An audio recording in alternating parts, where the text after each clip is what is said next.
Ko Putaperioni. Tēnā koe, Mr. Speaker, tēnā hoki tātou e noho nei roto te whare i te atane. E tuake tēnei ki te tautoko ngā mihi I mihingia, ngā kai kōrero I tuake I mui au.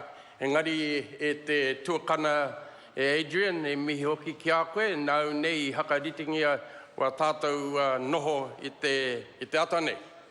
E tika ana kia huri ngā whakaro kei te runga rawa ki inu atu ki aia kia pai tō tātou mahi I te rāne. Engari, tuatu tēnā e tika ana ke mihi hoki kia koutou mai Ngāti Hineuru I tai mai I Wainganui a tātou e te ata nei. Me koutou e noho nei I te wā kāinga. Me koutou hoki I mātakitaki mai I runga te pauaka whakaata e nei kōrero e pāna tā koutou kreme. Mihi hoki I tēnā o ngā mate maha kei Wainganui a koutou. Nā te minita I hakahuangia te ingoa a whetu.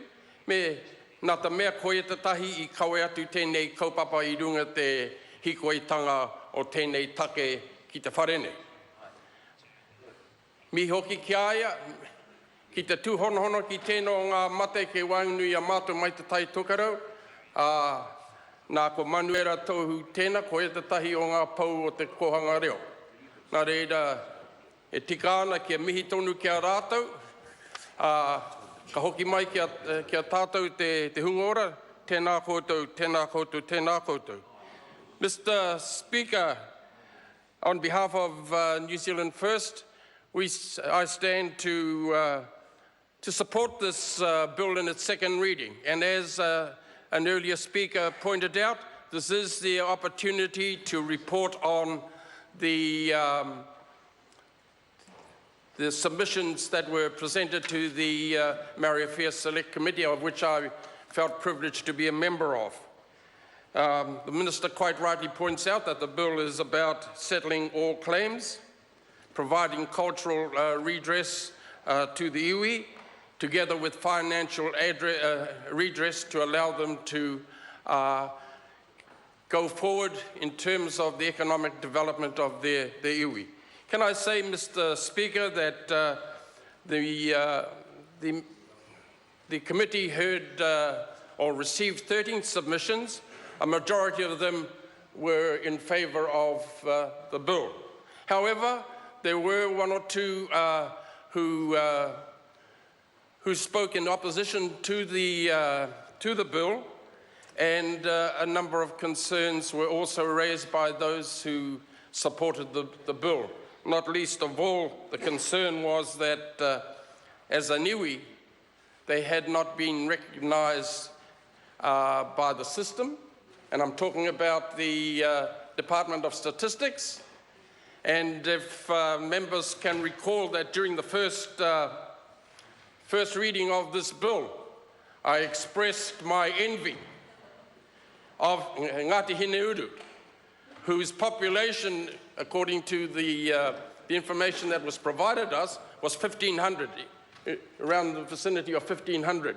And yet my whānau exceeds into the 5,000, and that's just a Parane whānau, but I belong to, well, I refer to a niwi called Ngāti Hine in the north, and we're not even recognised as a niwi. Ka hatia. Wena tā huatanga o tātou. But I'm making the point that in support of this bill, that Ngāti Hineuru should be given a due recognition, and then when the next census is carried out, I'd want to see Ngāti Hineuru on the list, next to Ngāti Hine. But if that's going to be a prevention of Ngāti Hineuru being on the list, then I'm quite happy to stand down, because you have got to this stage as part of your settlement process, and I think it should be duly recognised. He says this every as part of that whole process. He bloody aches every day about it. As part of that process also, some disquiet was mentioned about not being able to participate in the fisheries allocation. although being an iwi. And we can understand that. But I just want to say to Ngāti Hineuru, Ngāti Hine is mentioned in the actual act, but we've yet to see a scale. But that's another matter. Hoi nāno, the bill, or the report of the Select Committee also mentions the issue around the Mohaka Waikare block, and the report quite rightly says that we heard the concerns of a representative of the Ngai Tahu ki Waikare ancestral owners who queried the right of Ngāti Hineuru to claim that part of their lands into their claim. We were aware that the Crown carried out investigations into the historical interest in the area before offering Hineuru redress in the Mohaka Waikare block. And these investigations found that Hineuru was, in fact, has customary interest in the block. After the agreement in principle between the Crown and Hineuru was signed, the Crown consulted with all overlapping claimants to enable fair and appropriate redress. And I think that in this respect, that process needs to be commended because of the support that was provided by those iwi who had overlapping claims. The Office of Treaty Settlements advised the committee that Ngai Tahu ki Waikare is included in the definitions of Ngāti Pāhauera and Maunga Haruru Tangitu Hapu claimants, and that those groups were part of the consultation on overlapping claims. Redress was provided in deeds of settlement for both groups to settle all their historical claims. Therefore, the Office of Treaty Settlements believes that the Crown has adequately considered the interest of Ngai Tahu ki Waikare.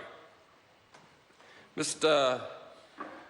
Speaker, in terms of those who opposed, one submitter was astonished that a hapu of Tūwhare Toa Taupo has a treaty of Waitangi grievance claim to lands outside of their ancestral boundaries, that they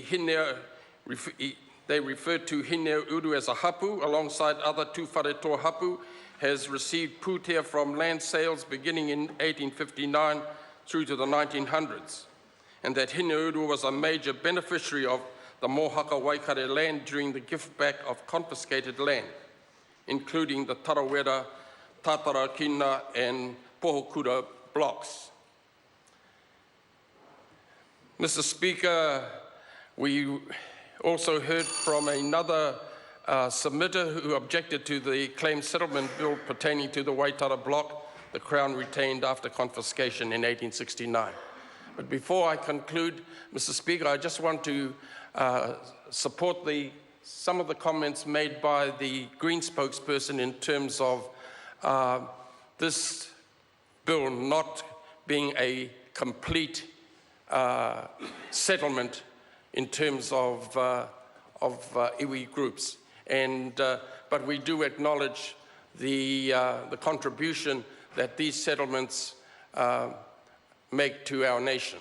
And I commend this act or this bill to the House, Mr. Speaker. Kia ora.